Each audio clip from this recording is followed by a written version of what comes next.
Hey, this is my intro. So let me introduce myself. My name is Emily. I am a faithful follower of Christ, and I am addicted to sugar, flour, and binging. I've lost 90-something pounds, but focusing on that has gotten me in a little bit of trouble with my program lately. So that's what this video is about. Stick around to the end, and I will show you some food pictures and some pretty little meals that I've made up in the past couple days. So love you guys. Bye. Okay, hi. So I'm gonna make this quick video and then clean this messy kitchen and go watch Polar Express with a couple kids. So I just wanted to share this with you. I'm still in the midst of my 21-day YouTube fast, and obviously I've been documenting my bright line eating journey along the way. So I'm gonna put all these videos out at the end of this fast. It might be a large amount of videos that I just put out there for anybody if they might help somebody, but I know for sure, like I say all the time, they help me. It helps me to make this. It's almost like a live diary. I'm making this video right now to share that my last video, the blurred lines and slippery slopes, has just got me thinking about my my program. So like my ship, if you will. So I want to tighten the ship. You know, when we set off on this bright line eating journey, we're kind of like, heck yeah, I want to lose some weight. Sure, let's do it. And we just like jump in, right? We just jump in with this like wild and crazy, sort of haphazard, sort of like makeshift little rinkety-dink kind of boat that we're in, and we take off and we start to see progress and we start to make our way. But then we get into some rough waters and we're like, oh, I need to work on my program a little bit. I need to kind of tighten this up or fix this, or there's clearly a leak there, or so we're like reacting to some pretty obvious issues with our program, and then we find ways to improve our program and ultimately improve our success and our trajectory. And so that's what I'm doing, and it's especially important to do. Well, you got to do it the whole time. You got to constantly there's a lot of parallels between our walk with Christ and our bright line eating program. You know, if you're not engaged and with your foot on the accelerator and moving forward, then you're going to roll back. I've told kids before when I was a youth minister that your walk with Christ is like uphill. It's sanctification. It's becoming increasingly like Him, surrendering to Him, working for Him, and it's uphill. It's uphill. It takes effort, and there's no such thing as neutral, because neutral, you'll start rolling back real quick. So with our recovery and addiction, you know, a lot of the same is true. So there's got to be efforts being made to continue the process of tightening the ship, and we want to run a tight ship. Not letting our guard down, not kind of relaxing into thinking that we've got this, because we don't. What we might, if anything's working for us, it's because we have put forth the effort to have things in place that we want to keep in place. And then once they're in place, then it's like I say, when you clean your vehicle out, you don't even notice the dirt. You don't even notice the filth. You don't even notice the crumbs until you've gotten the big things out. And so in some ways that's disappointing. It's like, oh man, I thought I was good. I thought I had this whipped, and we won't. It's a beautiful thing though. It's a refining process. So here's what I have found. I've gotten a little cold feet almost about getting close to my goal weight. I keep telling people I've lost almost 100 pounds, and I've lost 90 something. But one of the best Susan Pierce Thompson quotes, it's so good. When you focus on the weight, you will lose your lines. When you focus on the lines, you will lose your weight. And just knowing that this big 3-digit number coming up that I'm almost to have lost 100 pounds. That's always attention getting. It's always exciting for me when I hear someone else has lost 100 pounds, and to think that I'm close to being able to say that myself. I think it just kind of threw me for a loop emotionally, along with, like I said the other day, not being recognized out in public. That's been surprisingly unpleasant. But that's okay. I'm embracing it. And we'll all get used to this new body. Because like I said, I'm not going back. So there's just been a little bit of cold feet and I've sensed some self-sabotaging tendencies, or self-sabotaging, almost just like faint thoughts of like, oh, it makes me nervous to lose more and get closer to 100, and almost like there's just no better way to put it than cold feet. Like somewhere deep, my brain is trying to protect me from the discomfort of so much success, if you don't mind, if you will. It's all crisis. I had a therapist tell me once that crisis just means life is different after than before. So to be honest, I'm in the midst of a crisis. She said having a baby is a crisis, a wonderful blessing of a crisis, but a crisis still, because life is different afterwards. So I'm sort of I'm not going to say sort of, I'm in the midst of a crisis. I'm in the midst of an absolute, there was life before and life after this particular journey of weight loss. And my destination, I sort of think of it like, if you compare it to the ship that I'm sailing, it's like I'm in these rough waters, and if I can just keep going, Winston Churchill, when you're going through hell, keep going.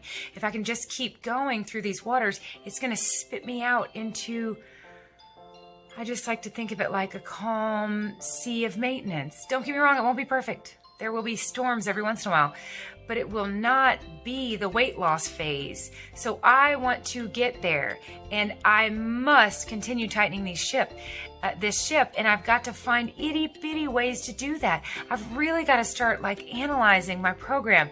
So I'm excited to share with you. I've come up with a couple different ways. When I overdid it the other day, and then I made that video about the Mexican food issue. So I thought next day would be day 1. And a good friend of mine suggested that I do the 14-day challenge again, which I have done a couple times. I did it in the very beginning, and then I did it again as kind of a refresher. And I was like, yes, that's what I'll do, because what happened was the day after I overdid it, the day after I lost my streak, well, I thought that was going to be day 1. But then you're in a whole nother danger zone of tomorrow could be day 1. So the day after the Mexican food, I got into the food again, like a lab that found some food. What's the rat's name on Charlotte's Web? Templeton? That probably applies. Okay, but it was awesome, you guys. I did not get into the sugar or the flour. And what was so amazing is that after I binged on bright foods, I felt no different mentally. I felt just as exhausted because I did not get high. It was awesome. I ate all this food, and then I felt just as exhausted. I did not feel like I don't know, I compare it to cocaine or something, or some kind of upper where you take it and then you're like, I can go for another 8 hours. That's how I got addicted to sugar. I had 3 little kids. I was in college. I was in night school. I was working on my master's. I was teaching during the day, kids with severe special needs, behavior. And so I would use sugar to power through that, because it would change my brain chemistry and let me go for another several hours. So that was awesome. I can tell things are changing. They're heading in the right direction. I binged yesterday, but it was on bright line foods. So, and trust me, you can only get so far with natural peanut butter. I actually thought, this feels dangerous. I'm going to choke on this like concrete. Oh boy, I hope that's not how I go down. If it is, can someone out there make up a much better story than that? Don't let people know I went down just choking on peanut butter. Oh, that'd be sort of anticlimactic, wouldn't it? Okay. Anyways, but I digress. So my ship, I've got to find ways now, and I've got to use my brain to figure out how to modify my behavior, how to train my brain. And what I noticed was that, so I was like, okay, I'm going to do the 14-day challenge. I'm not, because I did not know they've changed it now. And when you sign up for it, you don't start getting those videos for 8 days. That is good for me to know, because I recommend that thing a lot. And I need people to understand that if they start to do the 14-day challenge, they won't actually, day one will not be for like 8 days. And I would not tell anyone to try and do this on your own without her holding your hand like she did for me those first 14 days. So I'm going to start telling people, sign up, and you're going to have a week to go have all your last meals, all your favorite stuff at all your restaurants, whatever, get it in your system so you can get it out of your system. And then set your quit date like a smoker for 8 days later. Oh, that's so long. I hate to think that someone's just ready to get going and then they're like, womp womp, I'll start next Wednesday. But anyways, I'll just know that now. So today is my day one, but I've talked to you about gateway behaviors. So a gateway behavior for me that I realized was allowing myself to make swaps. I send my food to Diana at night. I commit my food to her, and I'm doing quotes, because was I really, if I could swap anything I wanted anytime I wanted, and all it took was an email to her,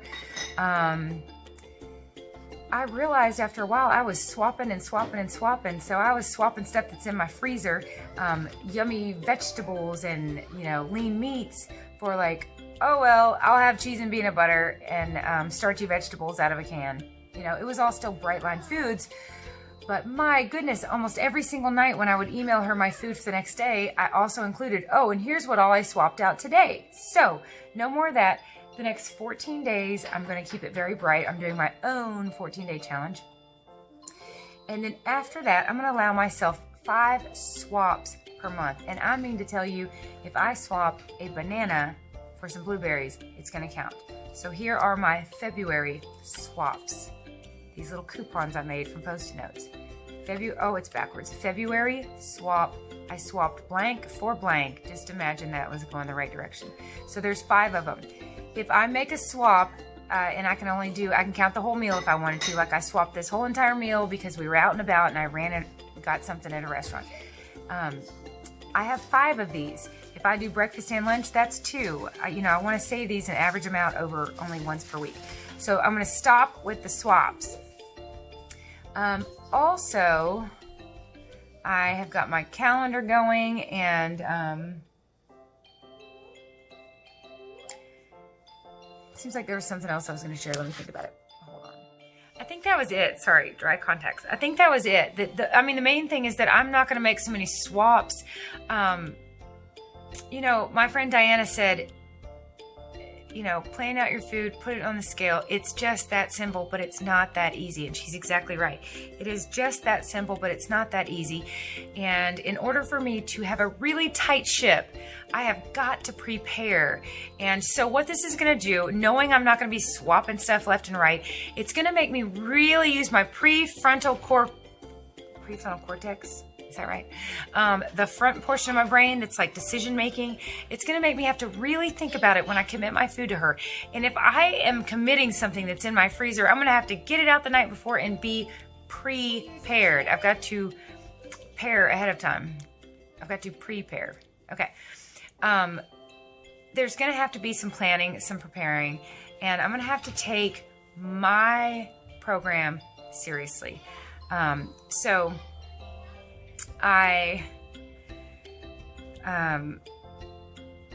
going to stop with all the swapping. I'm going to have things laid out the night before. I am not going to, in the moment, say, you know what, I've got all that written down, but here's what I'd really rather eat, and just go with the back part of my brain, which is emotional, the amygdala, the hippocampus, all this stuff back here. We do not want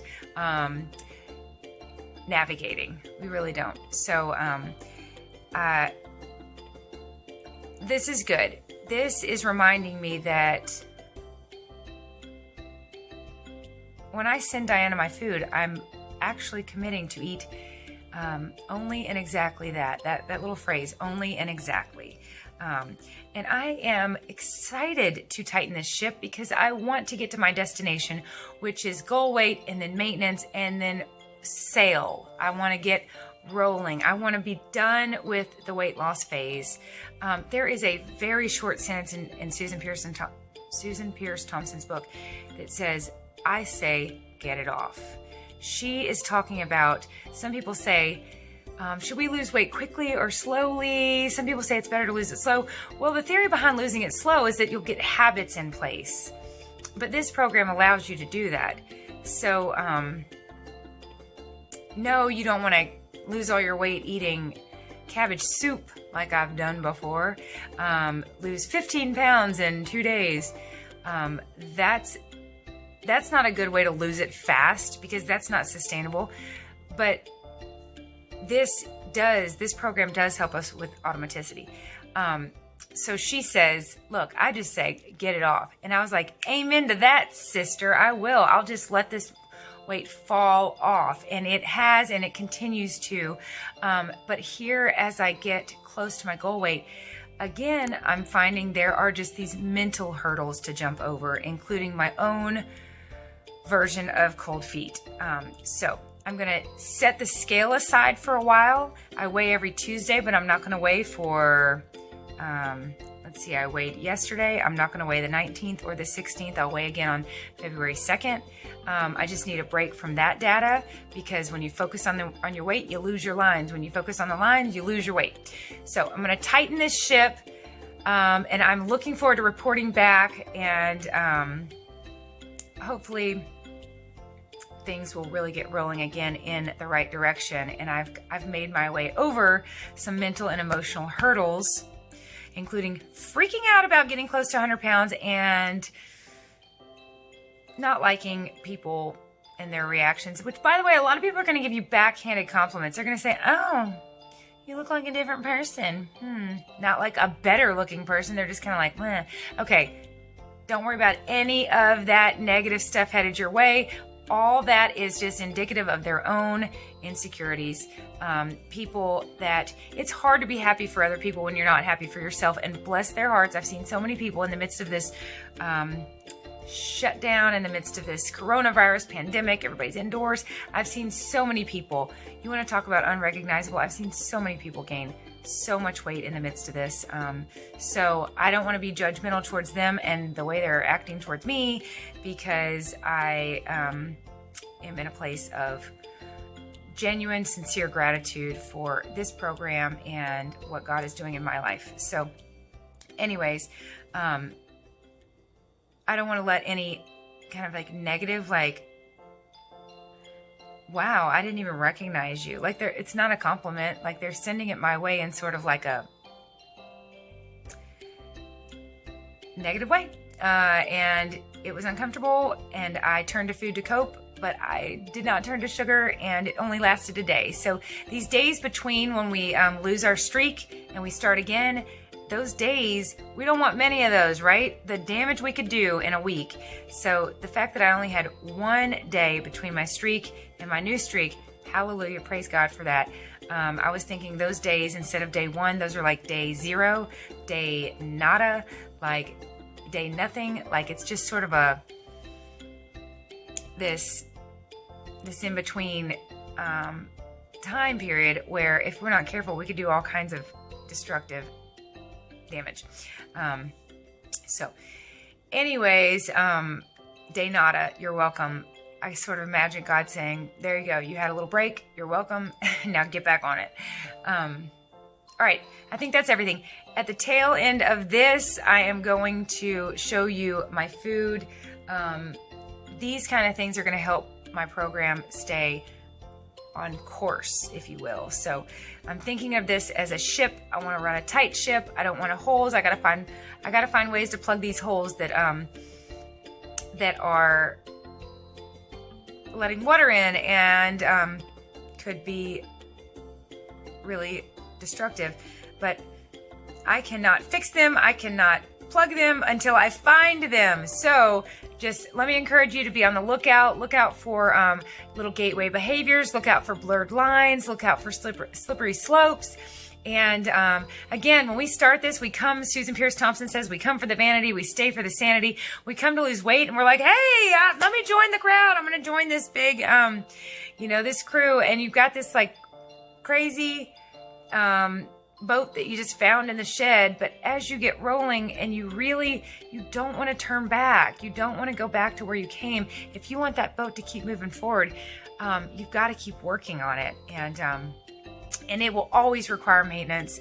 That's a good thing to keep in mind. And I am looking forward to getting to the actual maintenance phase. So here we go. I'm setting out on this journey. Let me show you my calendar that I hung up. In fact, I'll just add a picture. But here's my calendar. There's my first X. My streak ended, I guess, on the 11th. And then the 12th was day 0, day nothing. Anyways, I'm also going to add some food. Part of having a strong program is going to be having food prepared here in the house, and that's why I'm happy to show you some meals that I have made up from these leftovers. Okay, that is it. Love you guys dearly. Let's all continue traveling together and heading in the right direction. Mwah.